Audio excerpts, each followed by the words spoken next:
all opportunities that have come my way have been organic or kind of random, from BA to program manager in one meeting with none of the skills. Yeah. What skills do you think are critical in a program manager transformation role? Oh, stakeholder management, right? Yeah. Technology isn't just code. It is a game of relationships and communication. Get comfortable with your imposter syndrome and, back yourself. Take those challenges that you're not ready for. That to me is my biggest ongoing lifelong leadership challenge. I think there's a big debt of gratitude out there of the people I've worked with in the past. Yeah, to me the CTO role is really about. On today's show, we have Bill Hunter. Bill's journey has seen him go from DJ and musician to CTO at Colmeo, one of Australia's most exciting prop tech scale-ups. Bill came into a tech career by chance and with the backing of a leader who saw potential in him. This has led to a fantastic career working for businesses such as Catholic Church Insurance, AusSuper, Tabcorp and Ento.com. Bill is a dynamic and high-energy tech leader. His passion for his work is clear for all to see. Today, you will learn the importance of backing yourself into roles that appear too big and not being afraid to fail. So, Bill, welcome to the show. Thank you. We've actually had a pretty long-standing relationship of working together. But absolutely. I'll confess this is the first time I've really looked at your backstory. That's okay. I think that makes me feel more comfortable. It should do, actually. Yeah, that's right. And I always like to do a bit of research, and actually you're a bit more challenging to research because I'm sure you know there is a legendary actor called Bill Hunter. Absolutely. And I got to page 5 of Google. Yeah. There is a page 5 of Google. That's the first thing I learned. Most people don't go that far, but I couldn't find a lot. Yeah. But the things I did learn, I thought was just a really interesting journey that you've taken to see CTO, probably fairly unorthodox in some ways. And we'll get there. But before we kind of get there, I guess let's hit rewind and kind of go back to the start of the journey. And there was a void. I couldn't figure out what you did between school and between turning up at Super Partners as a BA. It's quite intentional. So I'm sure there's something hidden there. Reveal what happened. Yeah, okay. So this story comes full circle, as we'll kind of find out later on. Yeah. But I finished year 12, went and did arts at La Trobe. I've done music all of my life since I was 6 years old, sung at places, played every instrument under the sun. And then at that point, I was doing a lot of music production, some stuff for radio, and sort of did some stuff for fashion TV and the like. Yeah. So that really, encompassed everything that I was doing, and school and careers and the like. Took a back seat. And I ended up working at a place that's not on my LinkedIn called AC Nielsen, which is the ratings company, just doing, the hey, how was your service with BMW kind of thing, just for some rent money while we were kind of chasing the dream of being a famous musician. And the fun thing about that was it was full of musos and sort of people that we could, name drop, but won't. But it was basically 100 or so people who were basically doing arts of some description who'd been brought together by this by one of the leaders there who just had a great network, and it was one of the funnest jobs ever. But it was really that, it was rent money, and so I spent a long time. Running record labels, doing a radio show, and running big events and a little bit of touring here and there. Yeah, nice. And it's actually where I met Scott Bateman, who we'll come back to later as well. We both have taken a slightly different fork in the road. Yeah. So when AC Nielsen shut down, I think it was Hayes or something like that. I was like, okay, I need more rent money, and ended up in going for a corporate call center job that was Super Partners as a temp, and that's kind of what got the ball rolling. And it was still rent money at the time, but it turned into quite a serious sort of sliding door, Yeah. Gwyneth Paltrow-esque moment. Yeah, that's amazing. So that was 2006, I think. You've probably looked that far down my LinkedIn more recently than I have, to be honest. Yes, that feels about right. Yeah. So how did you then transition from kind of call center into being a BA? So fake it till you make it. It was quite an interesting thing that they were trying to do. They were winning corporate company superannuation funds, like say a Boeing or a Hertz Rent-A-Car executive superannuation fund. Sorry, I've just bumped it. Yeah. We might have to edit that out. I've just bumped your microphone. Sorry, Haley. And they were doing these big migrations of billions of dollars coming across. And to start with, I was in the call center answering queries from some very elated customers.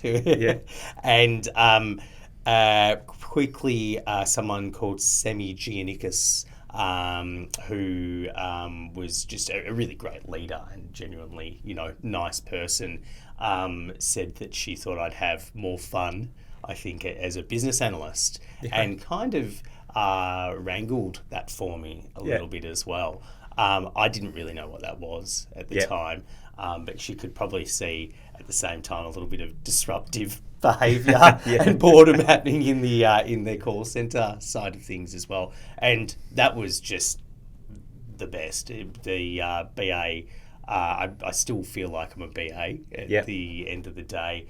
A lot of people who have BA backgrounds who've kind of done similar things to me, we relate very well, and kind of there's a bit of a one of us vibe that creeps in, because it is all about using your head, tugging at all the threads, bringing them together, and proposing solutions, and it's very engaging and rewarding work.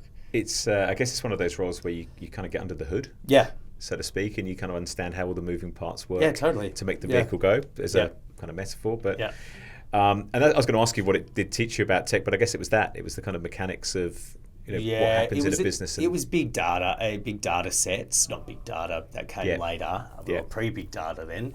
But it was working with really large data sets and sort of working with Python and to sort of do to reconcile stuff and find errors, migration like ETL. Still, a lot of it was done in spreadsheets at that time as well, and I reckon I could probably challenge anyone still to a spreadsheet battle.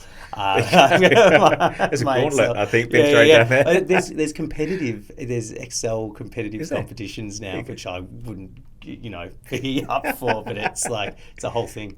And it obviously gave you a taste for tech. Because you moved on after a couple of years, and I think after 4 years you moved on to Catholic Church Insurance. Yes. Initially as a BA, then as a systems systems team leader. What kind of drew you to that opportunity? Look, I think there was at that time. I think Super Partners is still the longest job I've ever had. I'm getting pretty close to it now, but it was 5.5-ish years. So it was a great organisation. Like all organisations, had its quirks. May it rest in peace now, actually. So, but just the idea of sort of doing something a little bit new, with a little bit more accountability and meat on the bone. Being closer to the systems, but also leveraging those. By the end of my time at Super Partners, I had a pretty good view of how the full life cycle, you'd call it, and being able to apply that large full life cycle on a very focused client and own that end to end at a smaller level. It's like a nice opportunity to kind of double down and regroup and sort of just embed those skills as well. And you kind of continue that journey with AusSuper into more of a project management transformation type role, which I guess is probably your natural step from BA. It is. What we would see, I guess, more often than not. But How did you find that transition then from BA to kind of actually overseeing the project? The move to that was a program, that one. So it's definitely a sink or swim. So someone I have a lot of time for, and was probably one of my earliest mentors, a guy called Duncan Howard, who worked with me at CCI, did float around Super Partners as well. They'd just won the Australian Super account. Right. And I was talking about Duncan, hey, I want to do some consulting. Like, let's, I was only probably 7 years into my career and wanted to, gather all these experiences and get range and kind of amplify how quickly I could get exposure to different things. So it just so happened when I was talking to him, they just won Australian Super. Yep. And so, I think Duncan's where I've got my penchant for taking a punt on people when they're really not ready to do a thing. So I went in there, had a meeting with the exec, two of the exec there, and kind of to my surprise, they said, yeah, let's go ahead. And so from BA to program manager in one meeting with none of the skills. That's how I've worked ever since, really. And that Australian Super, I've got a lot of time for. They're a really great organisation from a cultural point of view, from a innovation point of view. The way they Mark Delaney and co bought investments in house was a big risk, and has really ultimately paid off and aligned and has set the trend for the rest of the industry. So they were an excellent organisation, and I think it was about 2.5 years later, I'd run their first ever Agile program and got their My Super license for them, which anyone who's in an industry super fund probably sees that little stamp on their statement if they read it. We've done some pretty great things that still, they're still there today. So they've got a lot of time for Australians. Yeah, it's great. Pretty cool. And you kind of mentioned that you kind of went into that role coming from a BA and without the skills. What skills do you think are critical in a program manager transformation role? Oh, stakeholder management, right? Like I was pretty green, and you go in with you think you can always be more humble. Let's put it that way. Okay. Knowing who's who in the zoo and who's really what everyone's interests are, and is really important in building relationships, and knowing that it is a game of relationships and communication. If you have those, if people have, and relationships isn't just being friends with people; it's about trust, right? Okay. And having that trusting relationship allows you to move through without necessarily having to explain everything or introducing layers of bureaucracy if you're trying to move fast, because people know you're there to represent them. You're aligned. They don't have to. You're not a threat, right? And that's a big thing in broader change programs. Everyone's fight or flight is going off. Big lizard brain energy, and people think that they're about to get eaten by a dinosaur or whatever. It's still innate in all of us, so you need to make people feel safe. You don't want people thinking you're the dinosaur. I think transformation takes a village. Yep, that's right. It's a big effort, and you after that you kind of moved on and spent, from what I could see, close to about 3 years working in consulting. So you kind of come away from, I guess, being in industry, as I would call it, to that. How did you kind of find that transition? So the that time consulting was effectively for Australian Super. So there's and that kind of leads to why I'd done some great work, really liked Australian Super, and I feel like I've left a good legacy there. Yes. From my point of view, anyway, they've probably moved on. They've done a lot of stuff since I'm then. sure you're still remembered. Yeah, that's it. That's hopefully for the right reasons. But as I said earlier, I did join IQ to collect these experiences, and I'd grown our footprint from myself to about, I think, 15 or so people at Australian Super. And so that consistency of having me there was worth a lot to IQ, and I wasn't going to get moved around too much. So I had to find something else to go and collect those experiences, right? Yes. Grow. And that's kind of in what you've just described there in the consulting experiences is fairly similar to being a contractor. Yeah, it was much. It was much closer to being a contractor than a consultant. And a lot of people in tech go down that contracting path. They come away from kind of permanent employment to offer that side of things. What what was your learning or takeaway from that experience that you would advise someone that was maybe considering going down that path? The contracting path. That is. Look, I've noticed over the last sort of 5 years or so, the contracting path is good until it's not, right? Yeah. We've had gluts of contractors when rates are high, and it's a contractor's market rather than an employer's market. And so and I think if you've got the guts, make hay while the sun shines. Yeah. But always keep a war chest, because when it's bad, it can be really bad. And we have people who would never dream of going full time because conditions are too good, coming back 9 months later saying, hey, have you got anything? So I think it has its place, right? I think the market was really overvalued for a while there, about 2 years ago, and the rates people were getting, and more power to them. If you can get it, go for it, right? But I think it's settled down a lot now.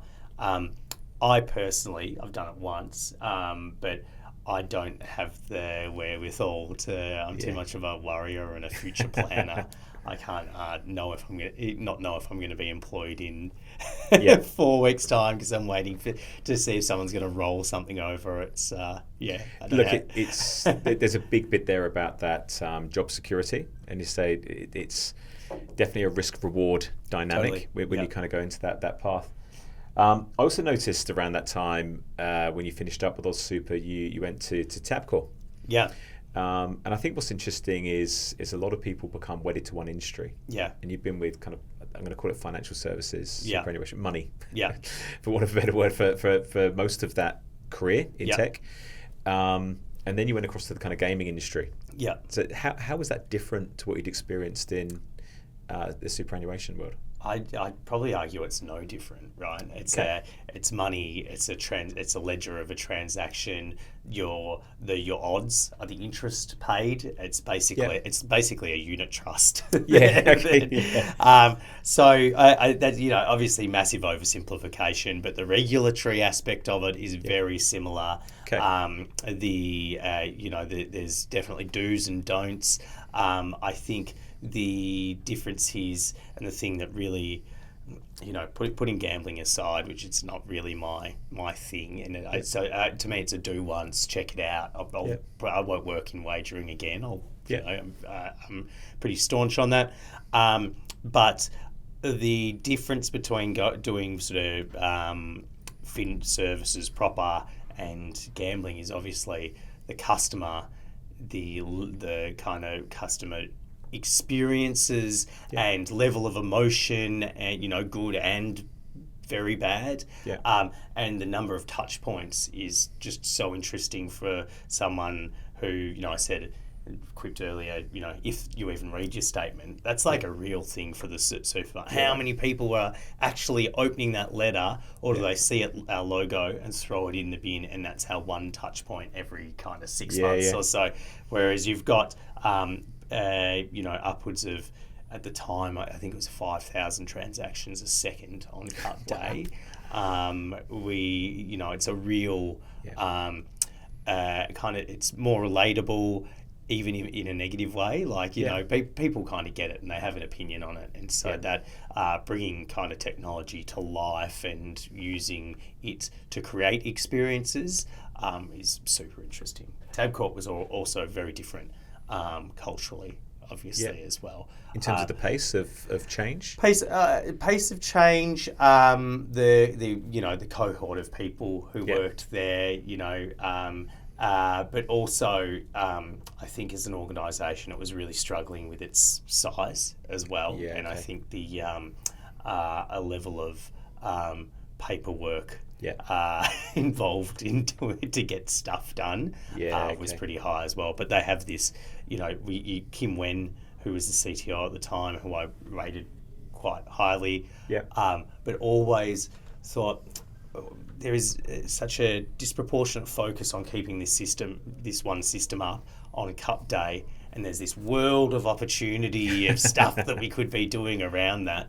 And so I was kind of at odds with that a little bit, and lo and behold, she left. And I think 6 months later was Cup Day, and the platform went down, and Tabcorp was on the front page of the Age. And I was like, I get it. And now I get it. Like, you know, you've got your number one priority might not be the most immediate thing, but it's still a huge priority. Right? Yeah, right. That's what, I mean, that's the showcase piece that I guess most people's interaction would be on that day. Yeah. With the platform. Yeah. And I guess that's where I would assume they probably retain clients or customers for the future, kind of going forward. After that experience. That's it. Yeah. It's like you look at Optus now, right? No one's ringing and infrastructure, those kind of parts of technology.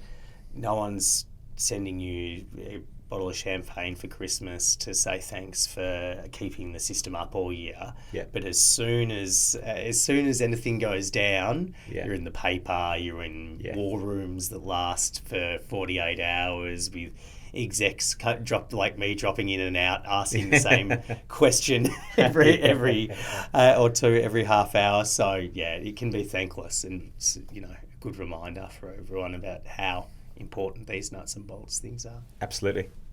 When you left Tabcorp, you joined Ento.com. Yeah. Which, from what I could see, was your first, I'm going to call it, leadership role.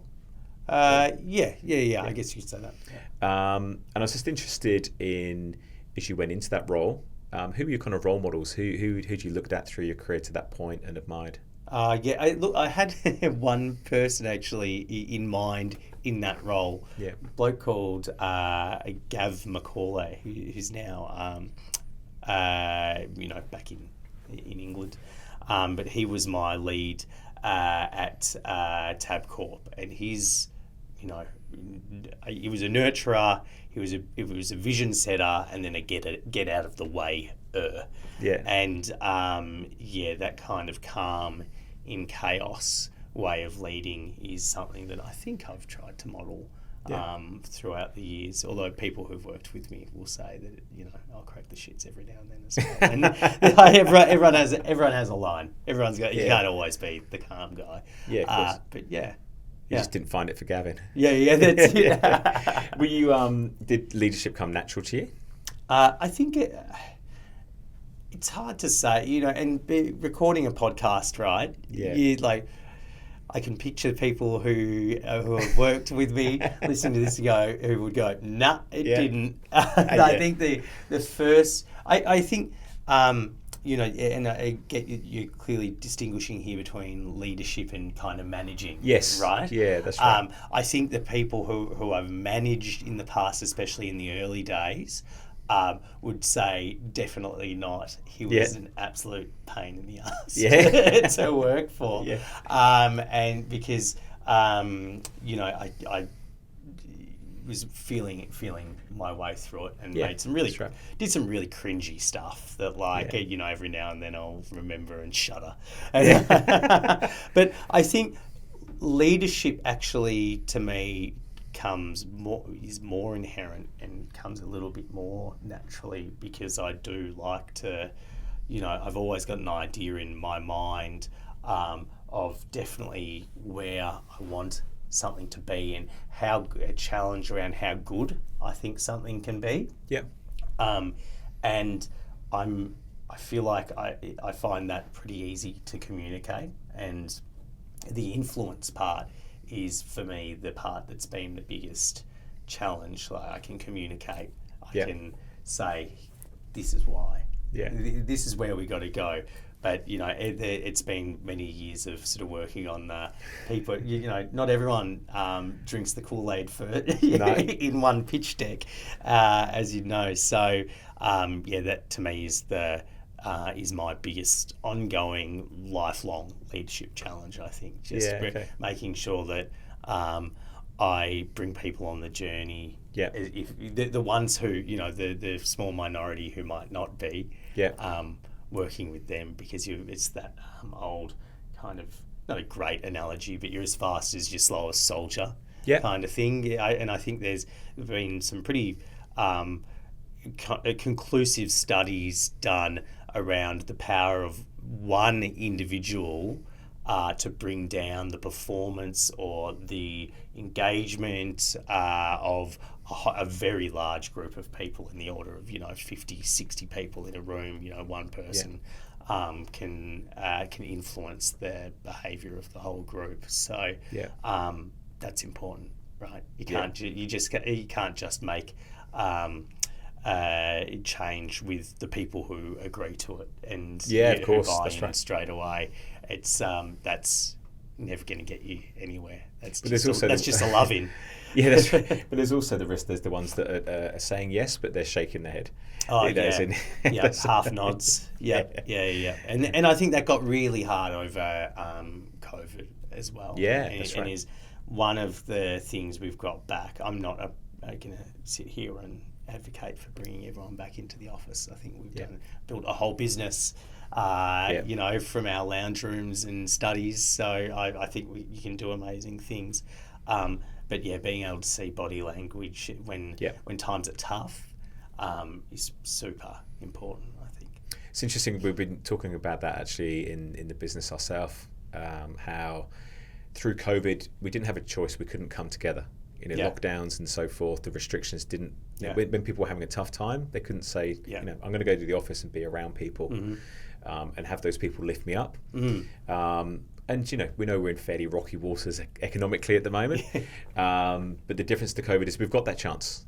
Don't stay at home and kind of hide from the bad news. Come to the office. Exactly. Surround yourself by people that can lift you up, and help you through those tough times as well. Yeah, exactly. I think, in 2019, you joined your current employer, Agent Plus. I think you were called them, but now Colmeo. We were. If you're watching on video, I'm still using a stock Agent Plus notebook because someone ordered like 5,000 of them, and we've got a cupboard full of them. That's so good, I'm good trying sustainability. To reuse, recycle. And you've touched on the pandemic. It was a great time. It was just before the pandemic when you joined. And if I'm correct, you initially joined as head of delivery. And then became CTO. Was that always the plan? Yes. So that was always the plan. But we needed to make pretty big strategic changes to a platform and big swathes of change management to get there. But the CTO role was always part of the roadmap. Yeah, great. Yeah. And I read an article this week in McKinsey, and it was talking about the difference between a CIO and a CTO. And broadly, what it was saying is a CIO is internally focused. A CTO is product focused or product strategy focused. And I was going to ask your opinion. Does that accurately kind of reflect the role that you do? Yeah, absolutely. I think it's only recently that some of the CIO aspects of the role have crept in, because we've had to migrate our Office 365 and all that fun stuff that I know nothing about. It's not my thing. But to me, the CTO role is really about creating something new. It's not operational. It's about it is a product driven. We're changing something. What can we do with technology to affect an outcome that we're looking for? Early days, and with the background sort of running product delivery for Ento and sort of pretty deep business systems analysis and like architecture adjacent stuff. In the early days, I ran the product team and the technology team. Yeah. And at scale, we split that out, and it now sits under my excellent colleague Eloise Wall, who is our Chief Customer Officer, and that works well. And I think at scale introduces that little bit of healthy tension as well around what can we do, how should we do it, and then collectively what should we do. Yeah. And we've spent a lot of time trying to get that right. It's not always perfect. That the product technology intersection, in my mind, is the most important relationship in sort of any technology product led organisation. Because if you don't get that right, you're either building the wrong thing, building the thing wrong, as the old cliche goes, and you might have are we considering the customer enough? Are we considering complexity enough? All of these kind of balanced scorecard concepts creep in, and having one person in charge of that is at scale. It has a shelf date, Yeah, of course. It's as you were saying that, it made me think one of my favourite quotes I've heard in the last couple of years, which is fall in love with your customers' problems, not your solutions. Yes, absolutely. Yeah. I always thought that was quite succinct, but I think we often see that with product companies, the obsession over the product. Yeah, totally. And they forget, actually, someone's got to pay for this. Yeah. Someone's got to use this and want it. Yeah. The one I like, which is kind of the same, very similar, is a solution looking for a problem. Yeah. And we've... that's okay at times. Sometimes there's like that little moonshot, but you got to shut it down pretty quickly when it doesn't work. Well, it's interesting because I think particularly this year, the abundance of AI products, and at times I do question that. Are they these kind of solutions, but there isn't necessarily a problem in the first place, and people are kind of getting behind them, and they're forgetting about the average person that's going to probably use this product, and actually what are their needs and how sophisticated are they in that journey of using those products? Yeah, absolutely. And I think your barrier to entry now in that space, which is why I'm not as bullish on it as some others. We need to see what the final destination is. There is basically, you've got one big incumbent who's clearly ahead of the rest in OpenAI, but you've people who are using their platform to build products on top of are being incorporated. Those features are being incorporated into the GPT model quicker than anyone can kind of monetize or scale it. The biggest thing was being able to use it on top of document sets, and a whole bunch of startups sprung up on that because it's the obvious thing, and then 3 months later it's part of the product, and you've just spent a whole bunch of energy that could be spent elsewhere. So and I think you're right. I think you look at the size of the Microsoft investment in OpenAI. Microsoft own LinkedIn. So you can kind of predict what's going to happen next with LinkedIn and kind of the resume services and those kind of things. You're right. It's to be seen, I guess. But actually, in that same McKinsey article, they defined 3 types of CTO. It's a kind of spectrum of sorts. Maybe is a rather it's the wrong word to use, but the 3 types they had is the challenger, the influencer, and the enabler. And I was going to ask you, in your role, where do you kind of sit? I did a leadership assessment at some point in the last 9 months, let's say 12 months, and the challenger was one of the quadrants on those things. And I answered a few questions. I was like, nah, not me. And I thought, I very much self-ascribed the enabler and the vision setter and all those kind of things. In hindsight, that sort of caused me a couple of moments where I'm like, oh no, I'm doing the challenging thing right now, and I actually do. It's been an interesting journey because I do see myself playing the role of challenger quite naturally. I think I have a problem with the word sometimes. Enabler sounds positive, challenger sounds negative. But there is, challenge is positive, right? Yeah, of course. No one climbs Mount Everest in a, it's not a negative experience. No one enables the climb. Well, maybe the Sherpas do, but that's a whole other podcast. That's true. I very, very much feel that is my role. It's about how you bring that to life. And I mentioned earlier, knowing, having a idea and an opinion held very lightly about what could be better, where we are and where we need to be. And for some people that shows up as the, visionary, like, the pull, and, we set the vision and pull people towards you. And, Scott Bateman, my CEO, is amazing at that. He's one of the most sort of mission-driven leaders I've ever worked for. And it's been, an absolute joy. I'm probably the doing the same thing, but from the back of the pack well as a challenger, saying, hey, here's where we need to get to. Do you really think this is the best way to do it? Or what else can we do in this space to get us there with better quality or lower cost or faster or whatever it might be?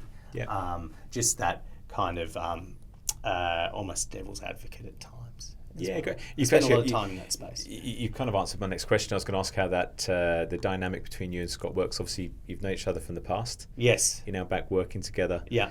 How does that dynamic work? But I think you maybe just answered that with the supportive nature. Absolutely. And I think there's a lot of trust there as well. It has been a really long journey to get to where we are now. So knowing each other's moves a little bit helps a lot. And I think because we've been friends for so long, we've building the culture of an organisation from no employees, because Colmeo was a new business. There was Agent Plus employees who've come across, but Colmeo is a new thing. It's our thing. Being able to having a strong sense of the identity of our relationship, I think, going all the way back from music and DJing and all that stuff, and then taking a more sensible path through life. No offence to all my friends who are still playing nightclubs each weekend. Hey, you're the one that said being a BA was more fun. That's it. So that kind of friendly nature and camaraderie and solving challenges together, I think, is really imprinted on Colmeo as a company as well. We don't take ourselves too seriously, but we're definitely there to do something and change something and bring about a certain good in the world that we don't currently believe exists. Yeah, great. And I think I often think about the CTO role, and I guess I would imagine the most traditional path is probably through a software development, product owner, product manager, not necessarily DJ to BA to project manager.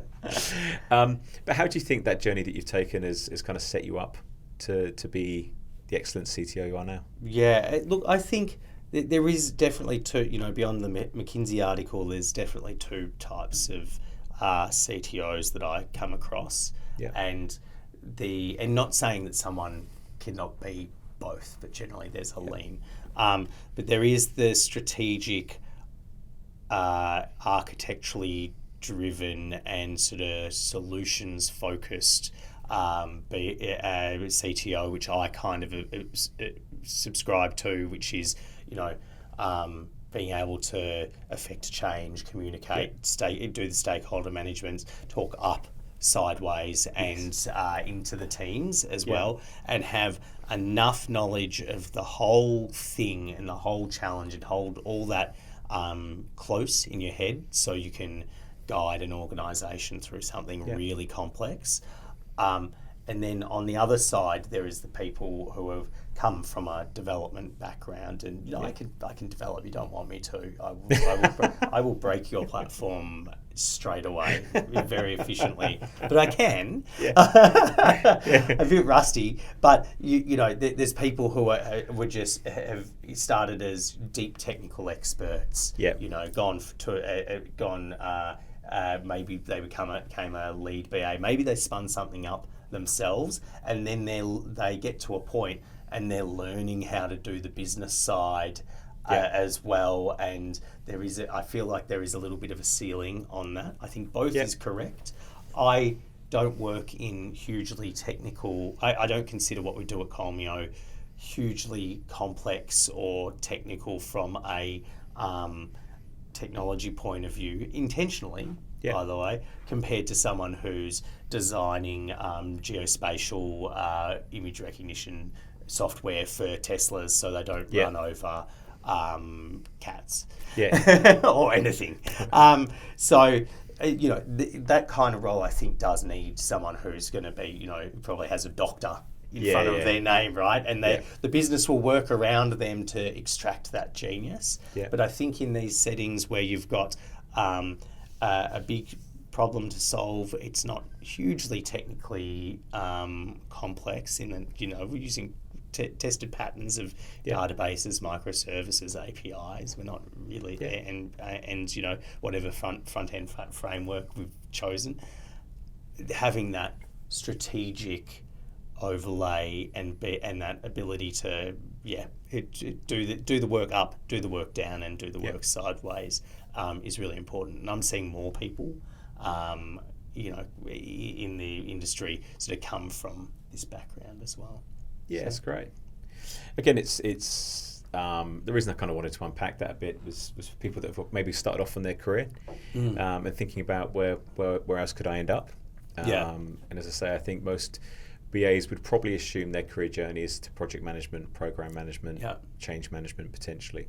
So it's great to hear an example of someone that's broken that mold. Absolutely. And as you articulated, you know, the benefits of that as well. When you think more broadly about your career, do you have any career regrets? Do I have any career regrets? Yes. Look, I think it's the relationships with people that I would have liked to have kept. You know, the time spent catching up with someone you worked with 5 years ago over a coffee and keeping that network of people.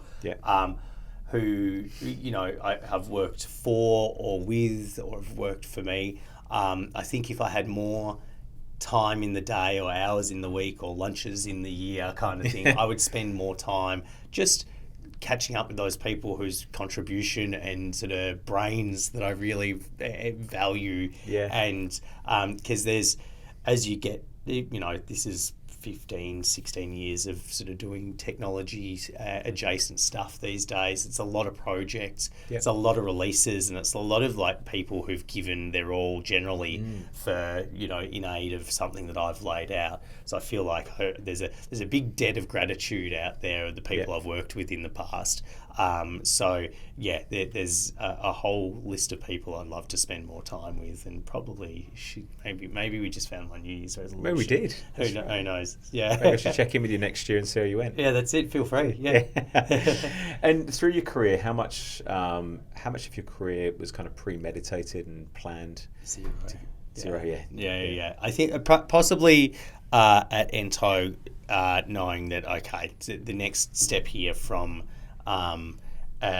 being ahead of is something with a C in front of it over the next few years. It happened quicker than I intended, but I'm, you know, I've preached the agile gospel, you know, in the right amounts. You can take it too far. I think any plan is only worth, doing for the fact of, as a thought exercise, right? But all opportunities that have come my way have been organic or kind of random. I guess my playbook is always just to take on a challenge that I don't think that's in that sort of 120% range. I think Colmeo was way more than 120%. I learnt orders of magnitude more than that. Yeah. But yeah, always taking on a challenge, and I'm not someone who can clock on, clock off. Yeah. Okay. I also noticed that you went back to uni and did a master's in information systems. Yeah. How important do you think that was to your kind of continued progression in your career? You're the recruiter. I'd be interested in your thoughts on that and how that what sway that holds these days when you're going through resumes. I think in terms of giving confidence to the board of directors that I report to at Colmio, I think probably lots. Yep. I think at this level probably would have been a ceiling. Before that, I think it was it was a bit of a vanity project, and probably a little bit of imposter syndrome as well. Some insecurity, if I'm honest, around not having a couple of letters against my name. Yeah. I think the wonderful thing, and I would recommend anyone take the same path if they're able to. You don't have to do an undergrad. I don't have an undergrad. I did audio engineering. But it hasn't. Maybe I am an engineer of sorts, right? Yeah. But you don't have to have an undergrad, and with industry-based learning, and it's not something you can go out and get a job for a year or so and then rock up and say, I want to do my master's. Yeah. But if you have enough industry-based learning, you can just do your master's. Yeah. I think Swinburne's pretty good at that. Shout out to the Swinburne alumni. Yeah. Hey, it's one of those. Good on you, Haley. But yeah, it's another journey, and with cost of living and all this these days as well, it's significantly cheaper as well. So yeah, it's interesting. I think we talked about this same topic with Andrea Bell from EBOS Group, who did the same. And actually, we were talking about the relationships that she built outside of her business and the learning from working with other people through the course, through the study. Oh yeah. And kind of just being outside the four walls of her domain. Yeah. And hearing, that's how they're delivering that project, or they're using this tech. Yeah. So sometimes the learning isn't necessarily the curriculum, let's call it. No. It's the holistic experience of being around like-minded people. Yeah, and I think the cohort in those, if you've got some industry experience, the cohort in the postgraduate degrees is people you will bump into and watch rise to very lofty heights. People I've worked with, partners at Deloitte and CEOs, CTOs elsewhere, and it's a great. Some of those relationships have been super handy. Throughout the years, and we still catch up every now and then. Yeah. Again, not as often as I'd like, but that's next There's a theme here, Bill. Yeah, that's it. If you had a singular piece of sage advice that you would give to somebody that's kind of set off on a tech career right now, in terms of how they develop their career, what would it be? Yeah, if technology isn't just code, right? These technology, code runs on a whole bunch of technology.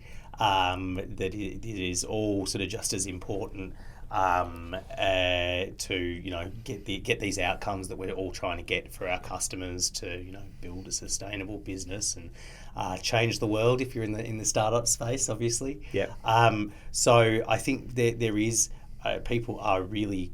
It's confronting. It's there is a really big imposter syndrome that goes in the technology space, and I think there are cultures that I'm not a huge fan of. There is a bit of chest beating around the place.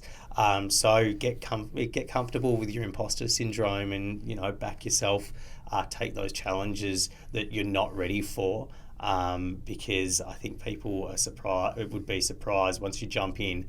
It's a lot harder to fail than you would actually think it is. Yep. Yeah, that's great. Thank you. In terms of your own, personal development, do you read much? Yeah, It's been a year of science fiction, though. I've put down a lot of the business books this year. That's not a bad thing.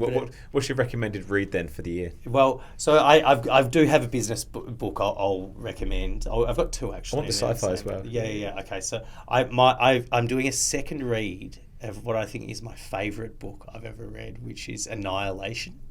And they made a movie about it. It's but it's kind of a new weird science fiction thing. I'm a late in life science fictioner.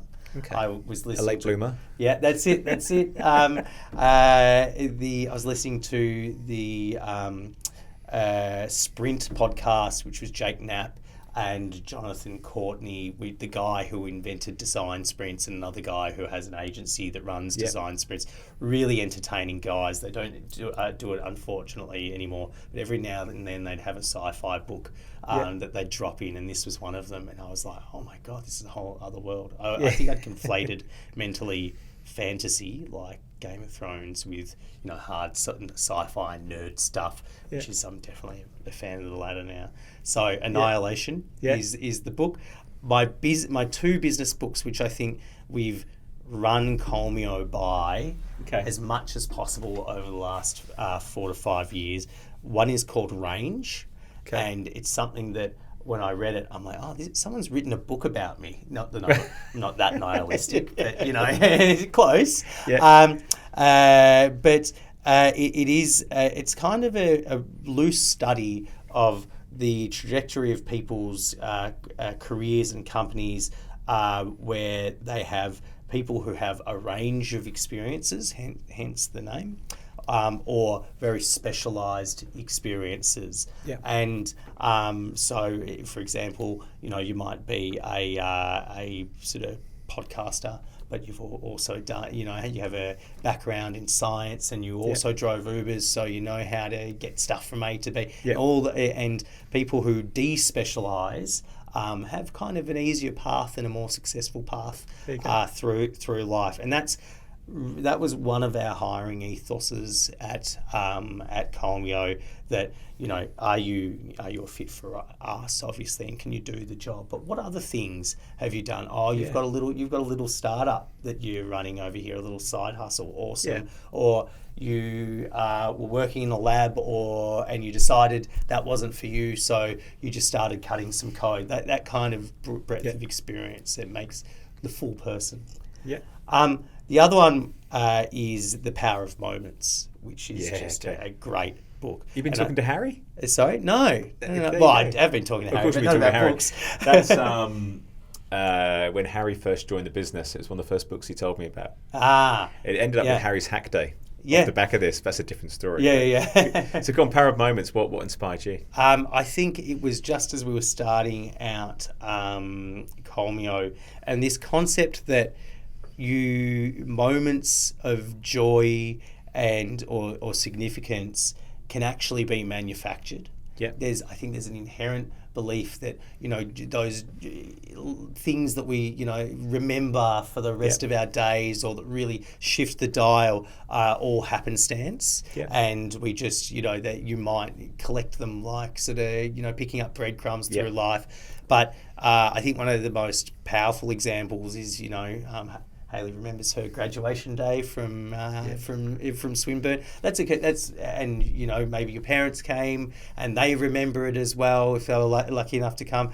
That's a manufactured experience, but it's purely it's organic in how it feels to us as well as.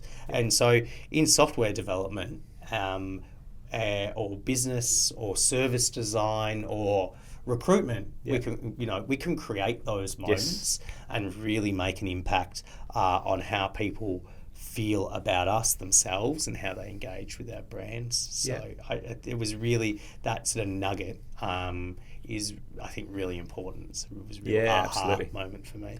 Look, I think you're absolutely right. Harry kind of was motivated by that to actually redesign our onboarding experience. Onboarding is such an important one. Absolutely. You kind of you talk about wanting to take people on a journey and a mission. Well, you get the first step wrong. You're kind of off on the wrong path. Totally. We spent a lot of time working through that actually. After I know Harry was motivated by that.